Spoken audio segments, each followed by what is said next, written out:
Dragoncast.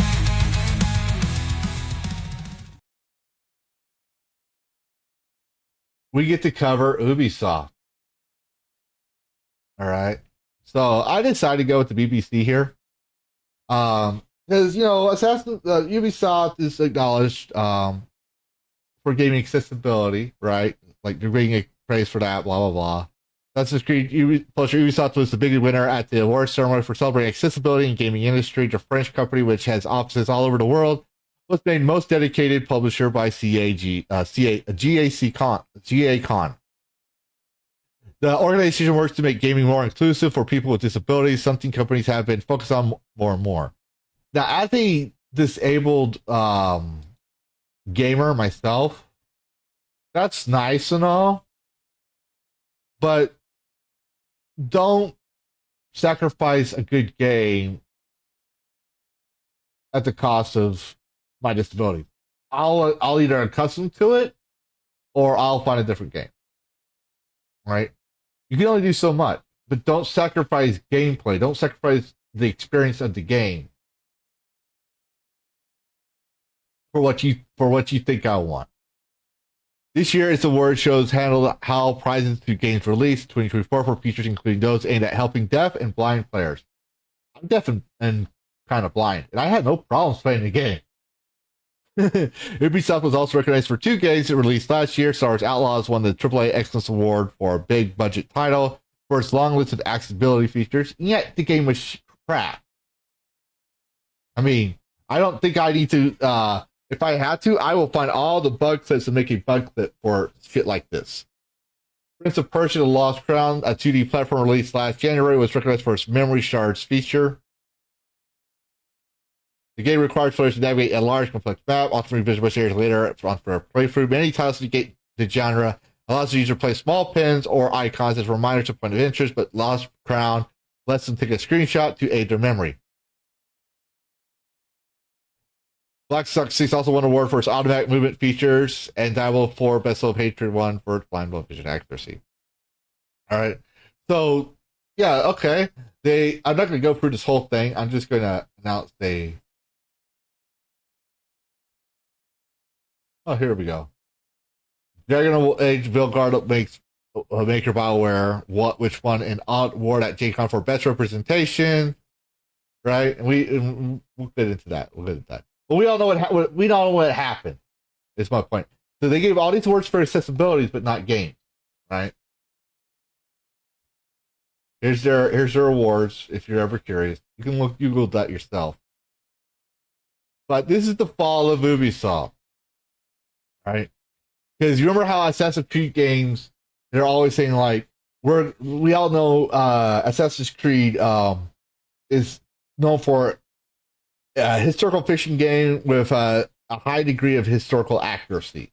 Yes, you're telling a game of historical fiction, but it's within an actual historical world. So it'd be like if you actually the concept of Altair and Alatorre and all these characters, right? Was you're reliving that time period. It's going to be as authentic as possible. So you're living a story in that time so you can experience it for yourself, right? And while doing all these awesome things. But here they're coping and saying Assassin's Creed Shadows Associate Director says it's been very tricky adapting feudal Japan into a video game form. We want to avoid telling a culture about their own culture.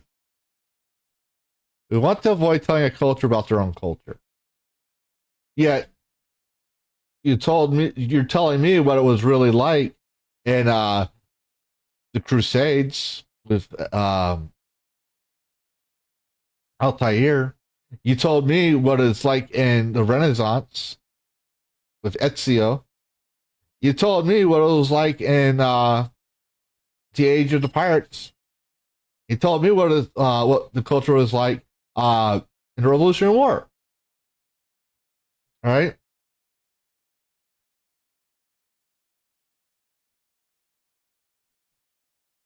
So, according to the associate director, Lemon Cordes, one of the biggest challenges faced by Ubisoft is creating Assassin's Creed Shadows, adapting the setting of feudal Japan to a digital setting, particularly as a game devs team want to avoid telling a culture about their own culture. Like, for example, having Chinese buildings in the game. and LARP flags and anime sword. Limited Quarters, whose history with the franchise has also been seen him serve as a menu designer on Assassin's Creed Syndicate and general game designer on Assassin's Creed Odyssey, spoke to his team's experience working on the Shadow setting during a recent interview with Games Radar's Kathleen Lewis, beginning with praise for how his team is really good at taking a place that has not been put into a game and putting it into a game.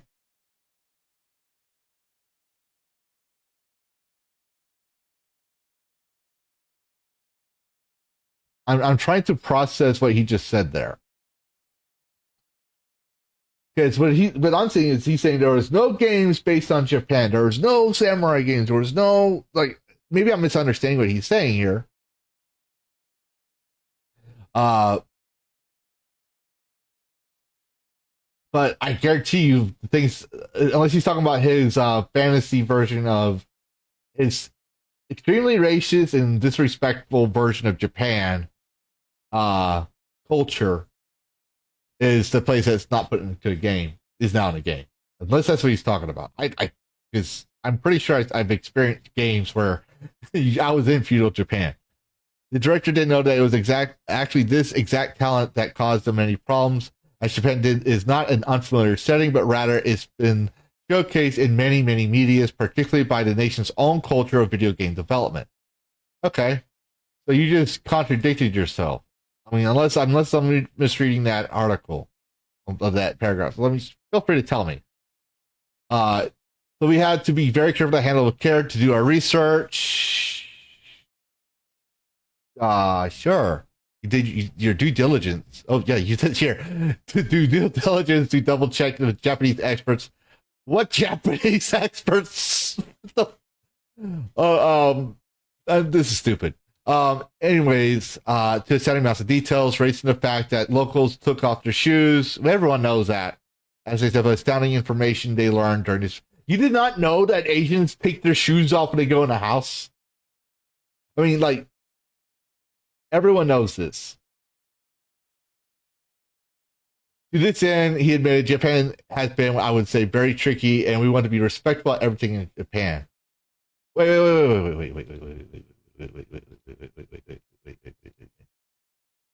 This came out today, right? Yeah, that's very respectful to their culture. I'm pretty sure that's very respectful. That was very respectful.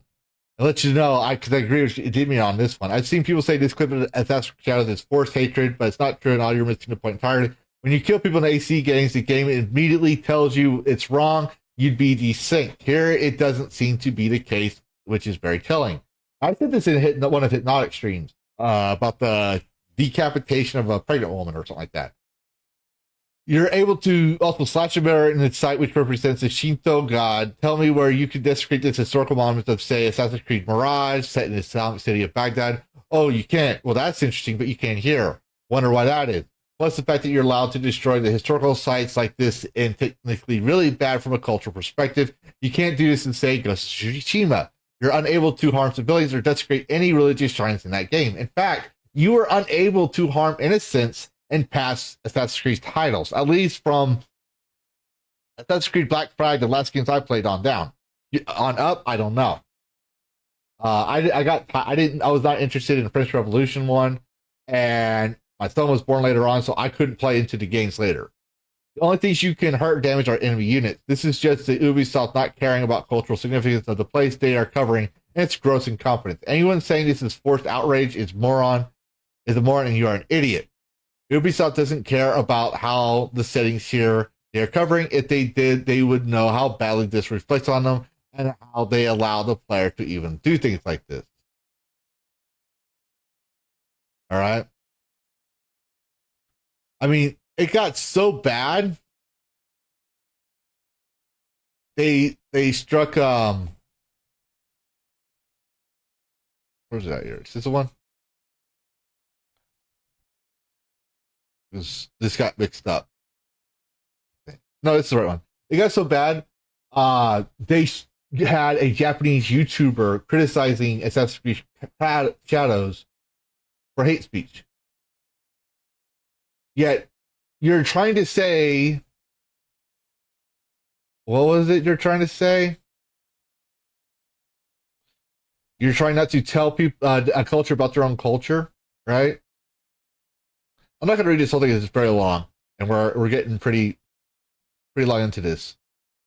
But you're also trying to say that you don't want to tell you don't want to be you're not Assassin's Creed has never been historically accurate. That's what their argument is. You're trying to have excuses for your game.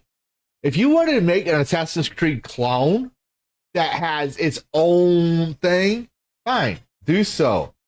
But you're saying based on the reputation and the world, the lore that was built on Assassin's Creed, right? The way people expect from an Assassin's Creed game is a game that's as historically accurate as possible with respect to the culture of that setting. We've always expected this. You need proof? This is from Vice Media. This is back 2018. A hard-hitting challenge explains the historical accuracy of Assassin's Creed Origins. And he goes, it says in here, Assassin's Creed games are history porn. Players look up, take control of a character during a historical period such as the French Revolution or London during the Industrial Revolution. I'm not away from strange pictures, okay?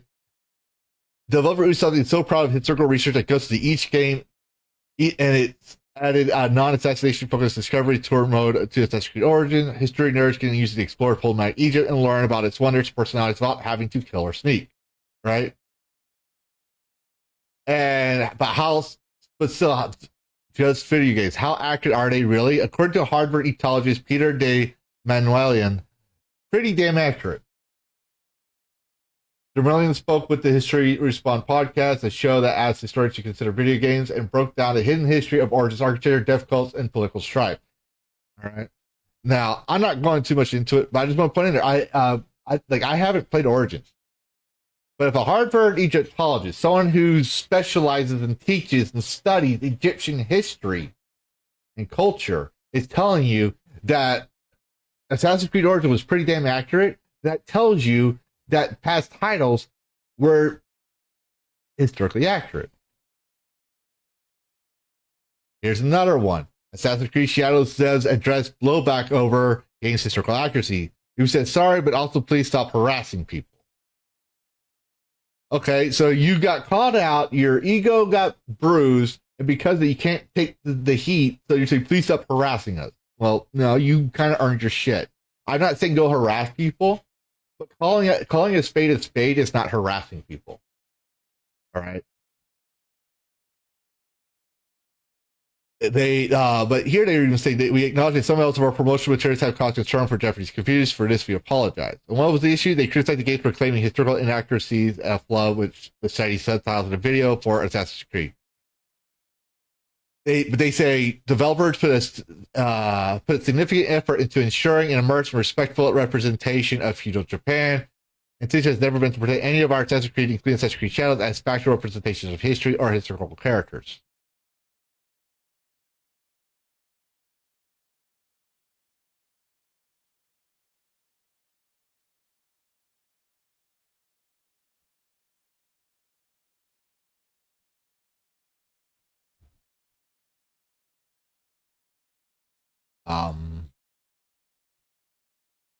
Gotcha, bitch.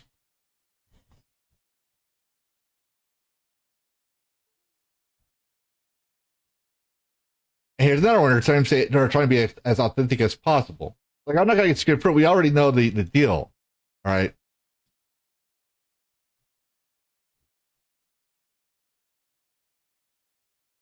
And here, even people are saying, like, there's just a forum on here. I just kept it in here. Just for y'all's viewing pleasure. If you had a question historical action of Shadows or Black Samurai, you are a hidden racist, according to the gamer. So they're still trying to hide their shame and say, we want to make the game we want. Okay, you did. That's the author of the gamer's treatment strategy, her. But here they're saying, yeah, this shit don't work for me. People are expecting a good game. They expect the game to be historically accurate because you sold them past titles with historical accuracy. And the reward of such things as Assassin's Creed Shadows, these bad calls, these woke DI things, well, according to game developer, Ubisoft taking decisive steps to reshape company and a renewed focus on gameplay. This is January 9th, 2025. Ubisoft told investors it intends to take decisive steps to reshape the company. This is back earlier this month, or no, last month, this February 1st. The Assassin's Creed maker has indicated that changes are needed in order to deliver best-in-class player experiences, enhance the opportunity, efficiency, maximize. So they're trying to cover their ass now. It will continue to drive significant cost reductions, and now intends to take a more selective approach to investment. Game developer has reached out to Ubisoft to clarify where layoffs are expected to be part of those ongoing cost reduction plans. Ubisoft announced today that it has appointed lead advisors to review and pursue various transformational strategic capitalistic options to extract the best values for stakeholders. Recent investor update. All right. So this was this month ago. All right. Here's an update on Ubisoft, January 27th, from the game developer. Ubisoft has told game developer that some employees from its Leamington studio will remain with the company on remote contracts. It was originally reported the entire 50-person team would be laid off. A company spokesperson said it will retain some talent with essential skills. So if you're essential, your job is safe. But noted, around 100 employees will likely be laid off across its two sites in Leamington and Newcastle. They confirmed in a proposed closure of the Leamington office. So that means how much you want to be believe? How much you want to bet? I'm almost willing to bet on this that those 100 people that are not essential were DEI hires. They were hired for the color of their skin, for what was between their legs, and what they believed, as opposed to the merit of their work. How much you want to believe that? That the essential people are actually the people that actually deserve to be, hopefully. How much you want to bet? It's like, we need to make money now. So we need you did that and it's actually better in performance. Okay, you're gone. What did you do? You're the guy who created Black Samurai guy? Yeah, you're out. What are you? What do you do? I don't care about your pronouns right now. What did you do? Out. You out. Like they're panicking right now. They're panicking. 3 days ago, BBC. All that praise. All those awards about accessibility and equality doesn't seem to sell games, does it? These awards are crap. Because jobs at Red says games companies set to close offices. Game giant Ubisoft is set to close its office in Leamington. The closure of the Warwickshire site and a restructuring of its office in Newcastle upon Tyne will put 100 jobs at risk. We've already covered. The move is a part of a wider process to reorganize the French company's workforce, which has affected a total of 185 jobs across Europe. It said the plans would ensure long-term stability at the firm. Of those at risk, the person said for the company, we are deeply grateful for their contributions, are committed to supporting them throughout this transition. They don't care. They're like, as soon as you can get rid of you, they're going to get rid of you. Ubisoft has been plagued by delays in the underperformance of some key titles, including Assassin's Creed Shadows, which is really due for release in November, but will go on to sale in March. Ubisoft closed its offices in San Francisco and Osaka in December. So they've already closed 2 offices, leading to a likely almost 300 job losses, 277 to be exact. It also been appointed advisors to consider and pursue various transformational strategic options to extract the best value for stakeholders, news agency Reuters said. So they're covering their bacon because the stakeholders aren't happy. Insider gaming. Right? Same thing. Everyone's talking about it. But here they're also pointing in, exploring company options and including a potential deal with Chinese company Tencent. Which is the only reason why I had this on here. Okay, it's because they mentioned that. All right, but they say it's reducing its headcount in Dusseldorf, Stockholm, and Newcastle, and some other areas. So you see more names. But you go the latest round of layoffs, put 25 count, well over 500 known jobs lost. Investors having over 650 in 2024. The game industry saw 16 100,000 people lose their job. So, if games sell, right, and you have DIE games, and people buy them, these jobs would still be around. So, is there more people demanding Type A, Type B bodies that we saw with Mortal Fallen? Are there more people demanding DIE, or do they want good games? All right, here's another news, January 28th. Right, it's a memo. But it's because I want to show this because it talks about the memo itself. The update reads: Jeff Combs, studio manager of Ubisoft, those stores informed the studio should plan to reduce its headcount by approximately 65 positions. Most of these reductions would affect production roles currently not assigned to active development for a prolonged period of time. The studios in Berlin and Mainz are not infected. Also, yesterday, Lisa Opie, managing director of the UK studios, informed the teams about planning restructuring measures aimed at ensuring Reflection's long-term stability and meeting its financial targets. So they're not meeting their financial goals. Approximately 100 roles could be made redundant across Ubisoft Leamington and Ubisoft Reflections. Additionally, this process could also include the decision to close the Leamington site. I understand the uncertainty these changes will bring. We are committed to supporting everyone who may be impacted during this transition. Let me assure you, these decisions were not made lightly. I'm pretty sure they weren't. It hurts, you guys. I'm not going to read the whole thing, but they're mentioning again the 10 cents. The article does at the time of writing. So they're hurting, and that is basically Ubisoft is a delicious game industry recreation of the fall of Rome. Rome got corrupt, Rome got bloated, and they failed. Worlds clash in endless collision. Gaming news with a fierce precision. With a spark so wild it breaks the norm. In the tempest I assault.